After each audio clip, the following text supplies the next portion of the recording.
What's up, man? What's going on with y'all, man? Hello, world.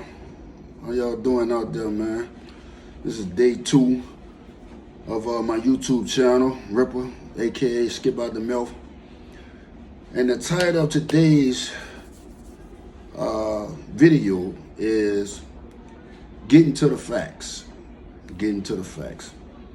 I reached out to a lot of people that were in the comments of my videos, and the video, when I say the videos, I mean the Real Report videos, and also from Instagram. I asked the people a lot of questions, and a lot of the feedback was, the question that I asked was, what would you like for me to talk about on my YouTube channel? And when I look back at some of it, majority of the responses were the paperwork. A lot of the people they want me to kind of revisit that. You know what I'm saying? Because some people were upset about, some of the comments I got in the paperwork, or some of the comments I got on YouTube about the paperwork. And I gotta say, some people are just naive and some people are just gullible. I mean, it is what it is. Some people will deny the truth. Some people will embrace it. But I mean, it is what it is.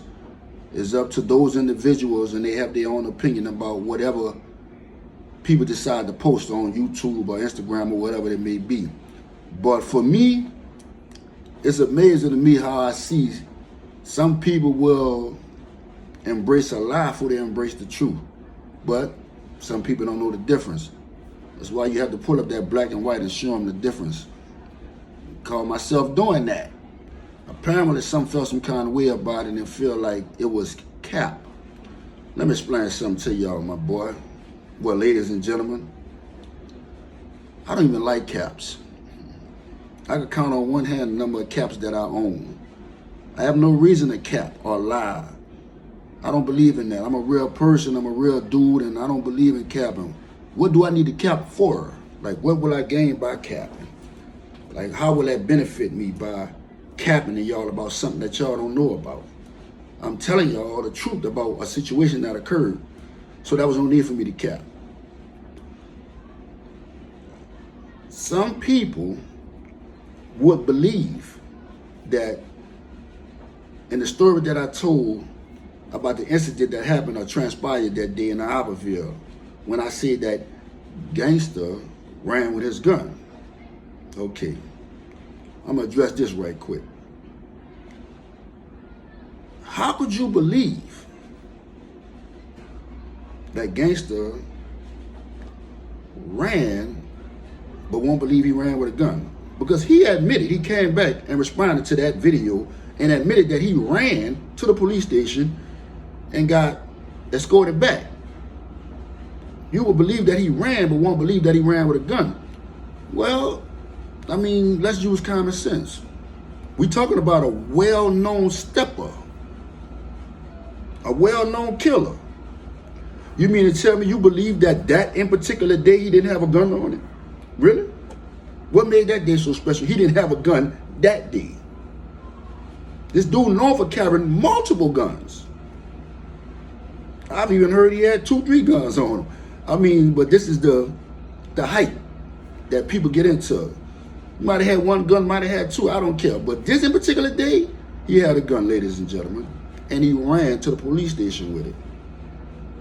You believe Sterling had one and he didn't have one? Nah, I ain't going for that one. How could you believe that Mr. Lofton had a gun, but he didn't have a gun? I ain't going for that one. Y'all got to be more careful about what y'all receive in. A lot of times, you got to be weary of where you're getting your information. When somebody tell me something, I consider the source of the information at all times. You can't just tell me anything and I'm gonna run with it. Nah. I don't care if I like the individual or dislike the individual. I'm gonna hear what they say, and I'm gonna hear it. Now, I'm going to take in what they say, of course, but later on, a couple of minutes later, I'm going to replay what they said, and I'm going to think about it. And I'm going to use my common sense on what they said, whether I agree with it or not. But you got to think about that, though.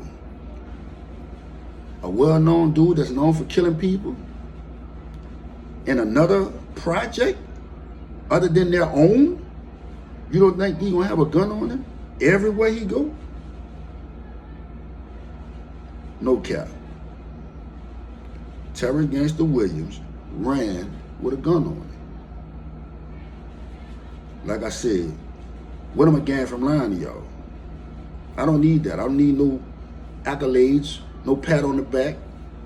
I don't need none of that. I'm good. I'm straight with who I am.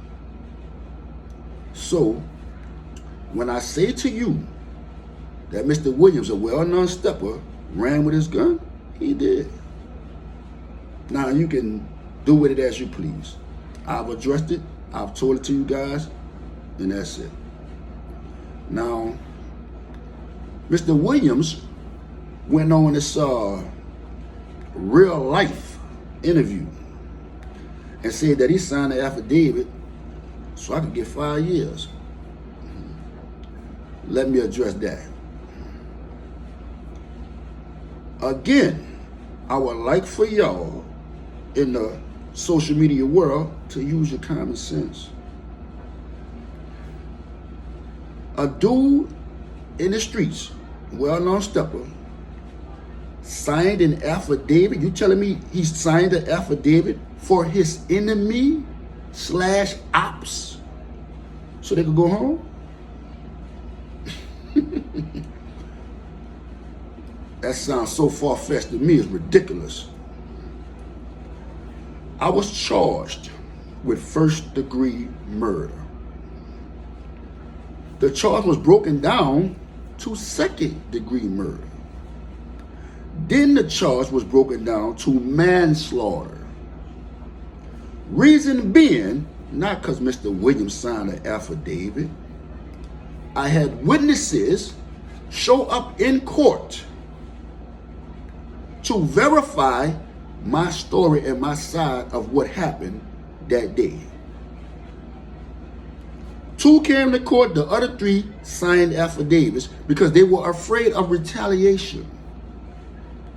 But 2 individuals built the courage up to come to court on my behalf and say that I was shot at and I shot back, injuring the other party. That's what happened. That is the prime definition of manslaughter. I got 5 years for manslaughter. That's how I ended up with 5 years. Not on a first-degree murder charge, on manslaughter. I was initially arrested for first-degree murder. They broke it down to second-degree murder. Then they broke it down again to manslaughter. This was during the trial process. As all of these different things were coming out and people were started taking a stand and all of that, yeah, that's how that went. No cap. I promise you, no cap. Ladies and gentlemen, this is the front of the paperwork. See this seal right here? See that seal? It feels kind of rough. You can feel it. The texture sits off the paper. That's the seal of the District Attorney's Office in New Orleans, Louisiana. This, ladies and gentlemen, is your District Attorney, Jason Williams, who runs the District Attorney's Office. Mr. Terrence Gangster Williams decided to come to court. First, he decided to rat on me and come to court and take the stand. And like I said, some people wanted me to revisit this, so that's what we're gonna do. I took the initiative of highlighting some of the paperwork for y'all so y'all can get a better understanding, or should I say a better view of what's going on. In this in particular part, this is where they call him to the stand and he's sworn in. and they asked him about was he a witness in the murder. Let me show it to you. I can't really read backwards, but they sworn him in. The state calls witness Terrence Gangster Williams to the stand. He's duly sworn in. And they say, please state your name for the record. Terrence Williams. Terrence. They asked him, was he a witness to the murder? A murder that happened in '96. As you can see, there's more of it. He said he was a witness to the murder of Mr. Sterling Lofton. He said who was killed that day? Sterling Lofton. Okay. On this page it says, do you recall, did you pick out anybody at a lineup? Because he's talking about a photo lineup. He said, yes, ma'am. And how did you mark the photograph pick? He said, by putting my name, date, time, and year on it. And it's for purpose of this motion, all right, well, I'd like to flip through the packs of these and see if you can find out if this one has your signature on it. Say, he does so. Okay, do you recognize that information? He says, and what's on that? He said, yes, ma'am. He said, what is on that? My signature and my date. He said, can you turn it over? Okay, this is the photograph that you picked out. Yes, ma'am. Okay. What did that person do? Kill Mr. Lofton. Did you see that person? Do you see that person again in court today? He says, yes, ma'am. So, I'm going to pull this up. But let y'all read it for yourself. Like I said, I mean, hey, it's nothing like that black and white paperwork. I just want y'all to understand that there's no reason for capping, man.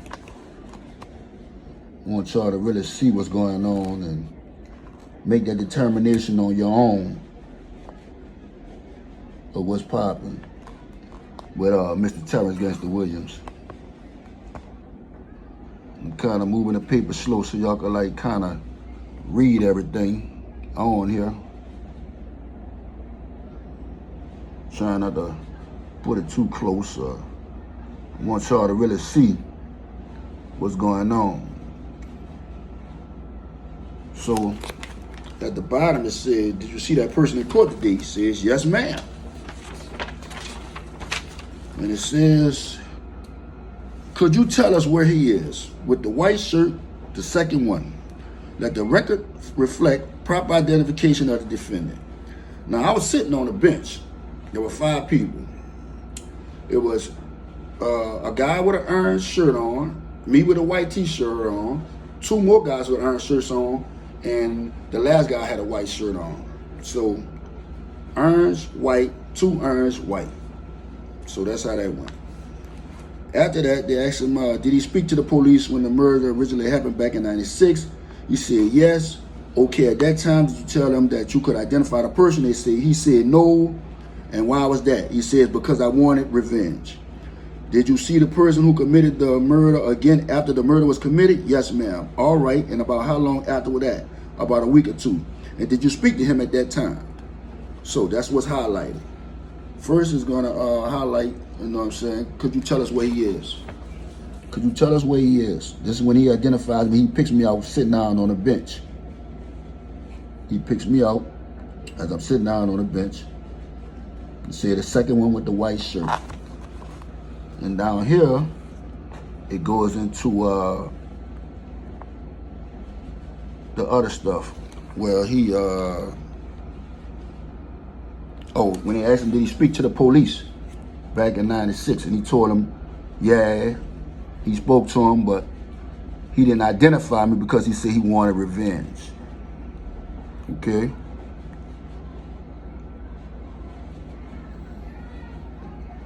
There you go. All right.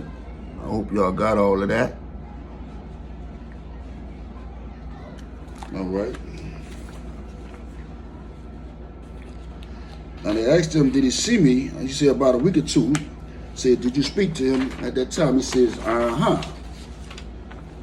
And did he tell you anything? He said, yeah, we were supposed to meet somewhere and talk about it. Okay, about what? About the murder, about him and I beefing and stuff. Why did you have a beef behind the murder? Because of the murder. Okay. Is the person that you spoke to about the murder afterwards, is that the same person seated in court today that you identified previously? Yes, ma'am. And at some point, did you learn who his name was? Yes, ma'am. And what name did you learn? His street name. And what was that? Skip. How are you sure that the person that you picked out of the photo lineup is the same person that you saw kill Mr. Lofton, is the same person that you talked about with a few weeks ago it happened? Yes, ma'am. They asked him, was he sure? He said, yes, ma'am. And when Detective Dill showed you these photographs, were you promised anything for speaking with Detective Dill about this case? Yes, ma'am. And what was that? That a letter, that I would get a letter to my judge when I was sentenced. Let y'all read that. Okay. Here you go. Say, did he tell you anything? Yes, ma'am. We were supposed to meet up, talk about the beef and stuff, and all of that. You know what I'm saying? And so on and so forth. All right? Want y'all to get all of that.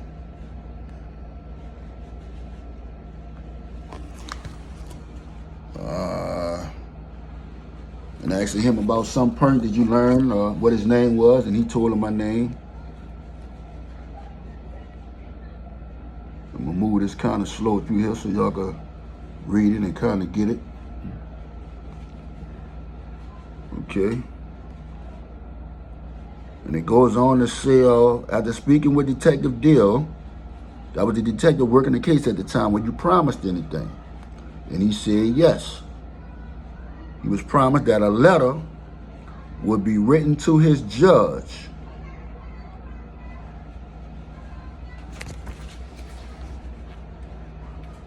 when he was sentenced. I'm going to turn over to the next page and read at the top.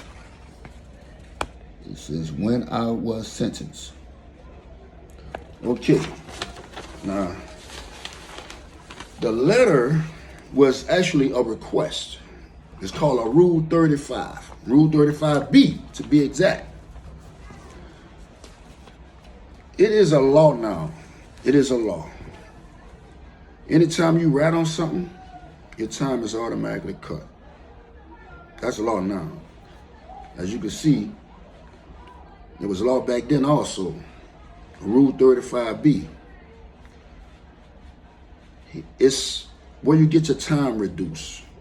You know what I'm saying? And he had a continuing obligation with the district attorney's office. A continuing obligation with the district attorney's office. Like I said, man, I mean, I'm not the one to tell nobody how to feel towards nobody, but I will present the facts. And that's what I just did. Getting to the facts. And it's just part one. I'm going to do a part two. We're going to get to some more facts. There's a lot of stuff he lied about. And me being who I am, I'm here to correct it. I'm going to correct it for you. Like I said, man, I have no reason to cap to none of y'all. I don't know none of y'all. Y'all don't know me. I'm just tired of this dude lying about all this stuff. Putting a bad name, a bad blemish on my name. Me and my brother, to be honest, but at the same time, though, it's what's the word I'm looking for? It's disgusting. It's pissing me off. I'm tired of him. I mean, again, Mr. Williams, you haven't responded to that challenge. I'm waiting on you to respond to that challenge. For those of you who don't know, the first video I did, I issued a challenge to Mr. Williams. Yeah. So we could get in the ring and settle our differences. No response yet. Mr. Answer Right Back. I'm waiting on you though. Anytime you ready. But ladies and gentlemen, I want y'all to have a good one. Have a blessed one, man. I'm gonna be coming with some more videos for y'all, man. I'm gonna keep on hitting y'all with it. Before I do part 2, man, I think I wanna address the youth, holler at them, and kind of get them some words of encouragement and some words of wisdom, man. Because I see a lot of stuff going on the news and on the TV and stuff, man. But I gotta speak to them and let them know, like, the moves they making and the route they taking, man. You gotta be smart about those things. You gotta look at your life in whole. And I don't want to see none of you guys do what I did, and I was go in and out of jail for a very long time. So, with that being said, I look forward to seeing you guys and addressing you guys again, man, on the next time I do another YouTube video. But again, y'all have a blessed one. Y'all have a great one. I thank y'all for the support. Like and subscribe to the video, man. I appreciate y'all. And y'all have a blessed one, man. Ripper, I'm out.